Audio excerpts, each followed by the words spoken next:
thank you very much for staying with us.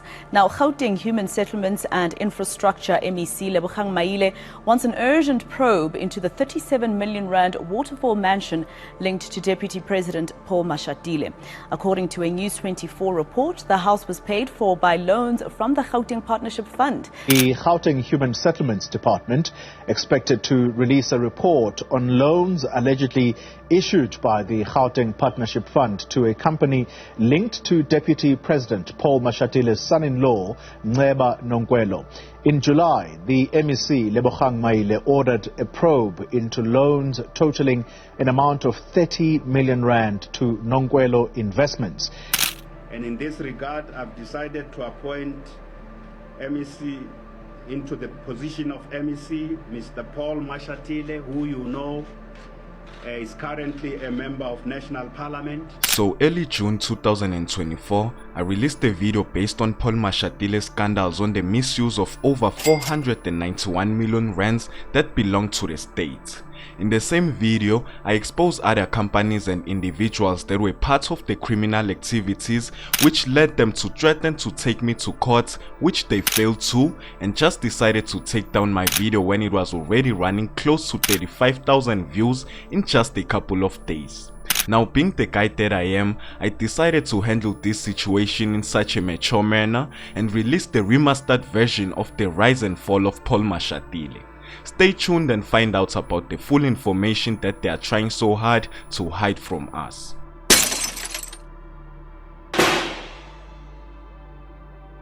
Now, this was brought back up when John Steenhuisen went on the media talking about Paul Mashatile's corruption, which led him to personally opening a case against Mashatile and wanting him taken down as the Deputy President of South Africa. Clear his use of various properties, including a 37 million rand waterfall house in Gauteng. In addition to this, Mashatile also breached the code of conduct by failing to act in all respects in a manner that is consistent with the integrity of the office of his government. Given that the appointment of the deputy president is entirely at the discretion of the president himself, the DA last week submitted a dossier of the allegations to the presidency. We gave the president until SONA to make an announcement in regard about what he intended to do with these serious allegations. To date, the president has remained completely unresponsive to any of the allegations and refuses to answer questions around the suitability or otherwise of his appointment as the deputy president of Mr. Paul Mashatile. It comes as no surprise to us that the president has once again failed to act against members of his own party who are facing these particular serious charges. Now let me explain to you how Paul Mashatile and his associates banked over 337 million rands from the Gauteng's Human Settlement Department. And lastly, the last portfolio is with the portfolio of human settlements, cooperative governance and traditional affairs. And in this regard, I've decided to appoint MEC into the position of MEC, Mr. Paul Mashatile, who you know is currently a member of National Parliament. In the 2 years that Paul Mashatile was the Gauteng MEC for Human Settlements, Cooperative Governance and Traditional Affairs, two companies received a payment of 491 million rands between 2014 and 2020. One of the companies was an attorney company which belonged to Mashatile's close friends known as Mr. Ndlovu and Mr. Sedumedi. The second company specializes in construction, which we'll call Parengo 7, in which Mr. Ndlovu is the director. Both companies were tasked with helping Mashatile implement a bold shift in 2016 to 2017 to construct more than 500,000 low-cost housing units. Bear in mind, the attorney company also has a history of representing the ANC and currently employs Mashatile's nephew. The same attorney company are the attorneys of record for the Mncedisi Mashatile Foundation, which is a charitable trust set up in the name of Mashatile's late wife, who passed away back in 2020. The share of 337 million rands paid to both companies during Mashatile's term as the housing MEC of Gauteng was for a strategy to repurpose the Gauteng Human Settlements entity, the Gauteng Partnership Fund, and to implement and manage several mega housing projects worth billions of rands. This is based on 6 years of internal accounting records from the department, as well as a trove of documents and email communications from within the Gauteng Partnership Fund and Human Settlements Department. These same documents showed that there was no contract in place to govern the attorney company's work on the Gauteng Partnership Fund, and that Mashatile brought the law firm on board by himself and instructed officials to work with the firm. Mashatile basically hoped to create a massive pot of money to undertake legitimate housing projects, from which there were links that he would also benefit with the assistance of the attorney company. And guess what? To fund the developments needed to meet housing targets, Mashatile and the advisory team he established first planned to set up a 30 billion rand war chest with the help of the Public Investment Corporation, also known as the PIC. And when this failed, another investment fund that was to be privately managed also never got off the ground. As a result, the role of the small entity, the Gauteng Partnership Fund, became that of a pay office, taking money from the department to pay onto developers. Bear in mind, Ndlovu's company were paid in full for their work to set up the failed investment funds, but have refused to disclose what else they were paid to do. An investigation shows that Mashatile had a direct hand in instructing officials to work with the attorney company and Barengo 7, which advised the department on strategies around the GPF restructuring. Many of the mega housing projects the department signed contracts for during Mashatile's term are struggling with funding, a major cause of delays. Of housing, as well as the Gauteng MEC for Human Settlement, will be unveiling an integrated housing model here in Cosmo City. It's part of a 12-year plan to develop Cosmo City.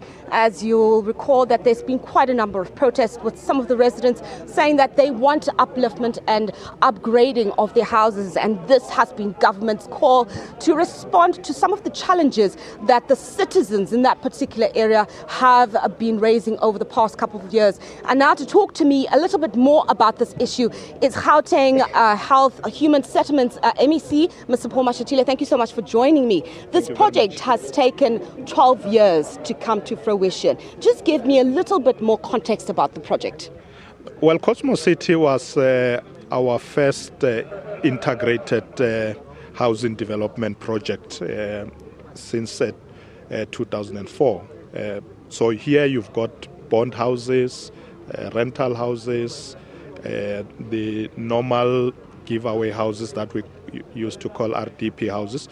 So it's in a sense a place now where everybody lives who have different income, so to speak. So we are here with the minister to show successes since 1994, and we thought Cosmo City is a good model for what we are doing, building new cities, because that's the approach we are taking now. While the attorney company was appointed lawfully as part of a panel of attorneys at Gauteng Human Settlement Department, the firm's fortune saw a remarkable upswing in less than 2 years that Mashatile oversaw the Provincial Housing Department before his departure to the ANC Luthuli House as a Treasurer General of the party. Ndlovu and his partner said Umedi refused to explain the 491 million rands paid to the law firm and Barengo 7, and also denied that it was appointed by Mr. Mashatile to render legal services in the task of restructuring the Gauteng Partnership Fund. This was, however, contradicted by evidence, in particular a memorandum motivating for the payment of 8 million rands to the attorney company that included this handwritten note confirming that no contract was in place. The accounting records obtained by investigators showed that at least 160 million rands paid to the attorney company in 2016 and 2017 was for the purchase of land parcels, and we have been unable to find any historic property purchases matching these amounts by the department. And with the refusal from the department and the law firm to provide any further details, the transactions remain shrouded in mystery. From earning just 540,000 rands in fees in the 2015 and 16 financial year, the firm billed 116 million rands in 2016 and 17, and 158 million rands the year after. After Mashatile's departure from the portfolio, the annual billing dropped to 35 million rands and then 40 million rands in 2018 and 2019. These graphics are showing annual payments to the attorney company, and as you can see, there was a notable increase during Mashatile's term as MEC for Human Settlements. Meanwhile, Parengo 7 was paid 140 million rands between 2014 and 2020, and 62.5 million rands of that while Mashatile was MEC. While the company did not see it as pronounced increase in payments during Mashatile's term, the company worked on mega housing projects, and one of its directors, Mr. Ndlovu, like I mentioned before, is a close friend of Paul Mashatile. Now let's look directly at this failed fund. During 2015, the department issued a request for proposal for housing developments and received nearly 100 proposals before and after the closing date. But shortly after Mashatile's assumption of office, it appears that Parengo 7 was appointed as an external service provider to provide project management services. Meanwhile, the attorney company was immediately tasked to provide advice on restructuring of the Gauteng Partnership Fund. Remember, a core function of the Human Settlement Department is to provide housing for families that have, in some instances, waited decades, and it appears Mashatile hit the ground running. Within weeks of his appointment in February 2016, he gave the Gauteng Partnership Fund a new mandate to look after mega housing projects worth billions. Imagine giving an organization that has been running for 14 years before your appointment a new mandate. Suspicious, right? By 5 May 2016, he appointed a transformation committee on an ad hoc basis to advise and make recommendations to the MEC in respect of restructuring and repositioning of the Gauteng Partnership Trust, which is the legal entity of the Gauteng Partnership Fund. Moreover, Mashatile wanted advice on the new mandate and how it would incorporate the housing delivery objectives of the department, the dissolution of the trust, establishment of a proper state-owned entity, and issues around capital raising and innovative methods of recapitalization of the Gauteng Partnership Fund. Despite the appointment only occurring in 2017 as per the memorandums at that point in early 2016, the attorney company had already prepared a memorandum that the Transformation Committee considered around the challenges faced by the Gauteng Partnership Fund in effectively executing its mandate and the options available for the restructuring of the Gauteng Partnership Fund. 6 days after Mashatile appointed the committee, the first 3 invoices from the attorney company totaling 638,000 rands were paid by the department, but the timing of the first payment in that financial year and the indications that the attorney company had already started working on the Gauteng Partnership Fund is indicative. In these early days, the need was for the Gauteng Partnership Fund to be remade into a schedule in terms of the Public Finance Management Act that will enable Gauteng Partnership Fund to carry out the new mandates of the department without the restrictions. And Section 66 places strict rules around borrowing money or guaranteeing loans. In effect, Mashatile hoped to repeat models used at various other departments to establish an investment fund and draw in outside funding while avoiding the strictest oversight and accountability laws. The plan that was finally put together for the Gauteng Partnership Fund was simple but involved a multiple of legal challenges. This was the first step of the plan. Using funds budgeted for the Human Settlement Development Grant that the department uses for housing, that meant that the Gauteng Partnership Fund would be capitalized with 3 billion rands over 3 years according to internal documents obtained. Ndlovu's Parengo 7, already brought in as the external project manager earlier in 2016, had set analysis of the project as already identified with a view to finding the issues that could result in delays and funding the projects that were ready to go. The role the Attorney Company played beyond assisting with legal advice on the restructuring of the GPF is unclear, but it is believed that the law firm was intimately involved throughout the whole process. Here's the motivation from the legal advisor in the office of the MEC for the payment to the Attorney Company. In October 2016, months after the Transformation Committee started meeting, the Attorney Company worked to provide all manner of legal advice, and Parengo 7 was whittling down the mega projects to those that were ready. A meeting was later set up with the PIC, leveraging the 30 billion rands of the Human Settlement Development Grant money, but the department hoped the PIC would give them 15 billion rands. Then leveraging that pot of money, in turn raise a further 30 billion rands on the open market. However, the PIC could not give that much. Its budget for the developmental investment projects was limited, and it proposed an alternative solution that which, according to our knowledge, never happened. This is an extract from an October 2017 discussion document authored by Sbu Buthelezi outlining historic steps taken to attempt to establish the 30 billion rands fund. The document pushes for the GPF board to approve an alternative and a commandite model. That also did not materialize, but this did not stop Mashatile and his officials. In December 2016, shortly after being refused by the PIC, the Gauteng Partnership Fund issued a request for proposals for a fund manager to manage the new mega housing fund and a company named Thirdway Investment Partners, which was successful. Thirdway did extensive work preparing an alternative model whereby the Gauteng Partnership Fund would be involved in a commandite fund or a silent partner fund, which also has never been implemented. And they walked away with nothing for their efforts, and the company's CEO Fuli Makwetla told us that the fund was never established.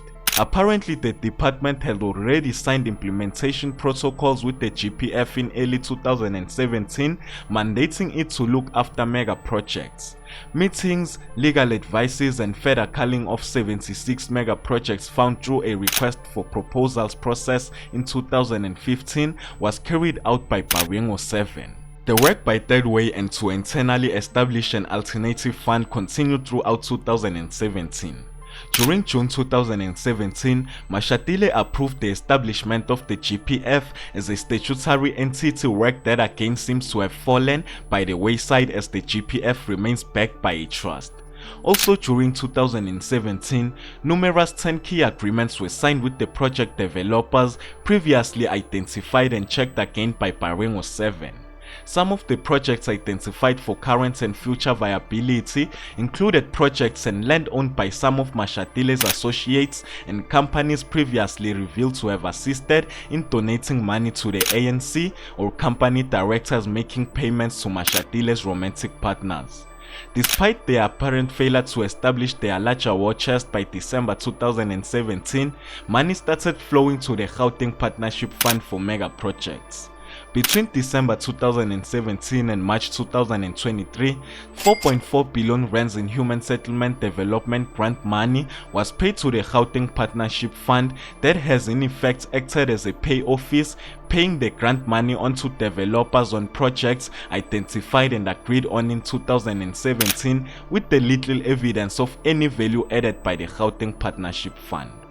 This data table also shows payments from the Gauteng Partnership Fund to various mega housing project developers in Gauteng, utilizing funds paid from the Gauteng Department of Human Settlement. Documents show that in 2017, Parengo 7 placed a further bid of 16 million rands with the Gauteng Partnership Fund to then manage the mega housing projects in response to a request to the public from the Gauteng Partnership Fund. According to records in possessions, the contract never went ahead. This status quo has remained in place for years, with some of these projects languishing due to a lack of funding. It is unclear whether Barengo 7 was charged with separating the projects that were ready to break ground from those that will need more funding and planning, and simply missed red flags on some of these projects. Only a handful of them have seen significant progress. What hurts the most is that both companies that helped Mashatile in his failed vision to establish a pot of money exempt from most of the laws and regulations of the PFMA were apparently paid in full for their unprofessional work. If you thought that Mashatile was clean, well, think again. Because this is a pattern that has emerged around Mashatile, where his friends and associates, most notably the members of the so-called Alex Mafia, appear to benefit handsomely from the government contracts or jobs, while asserting that the deals were at the arm's length from Mashatile. The term Alex Mafia refers to a group of former political activists from Alexander in Johannesburg that rose to a position of power and influence, with Mashatile at the center. While the paper trail is limited, Mashatile himself also appears to benefit. In the past 2 years, his family has been able to afford a 37 million rand home in Waterfall Midrand for him to live in, as well as a 28 million rand home in Constantia that is available for his use. It has also been reported that his associates assist him in maintaining a lavish lifestyle, including the use of their multi-million rand homes and payments through his girlfriends. One of the homes he used belonged to Edwin Sodi, a corruption-accused businessman, which is a 60 million rand mansion in Clifton. On the 9th of June, Sunday Times reported on a letter that Mashatile had sent to the ANC Integrity Committee, wherein he claims to have known one of these individuals, Edwin Sodi, since the 1990s. And in the previous responses, it was said that he found Sodi at the Department of Human Settlements, and Sodi had contracts with the department prior to Mashatile becoming MEC in February 2016. Mashatile has been attempting to clear his name following the extensive reporting on his lavish lifestyle, but the way things seem, he still has a long way to go. It is not the first time that friends and families of Mashatile have benefited from deals with entities involved in housing Gauteng while he was the MEC responsible. In 2017, the Gauteng Partnership Fund approved a 17 million rands loan, which is the latest in a string of loans worth 30 million rands to his son-in-law Nncedisi Ndlovu's company for the development of student housing in Highlands, Johannesburg. The Gauteng Human Settlements Department expected to release a report on loans allegedly issued by the Gauteng Partnership Fund to a company linked to Deputy President Paul Mashatile's son-in-law, Nncedisi Ndlovu.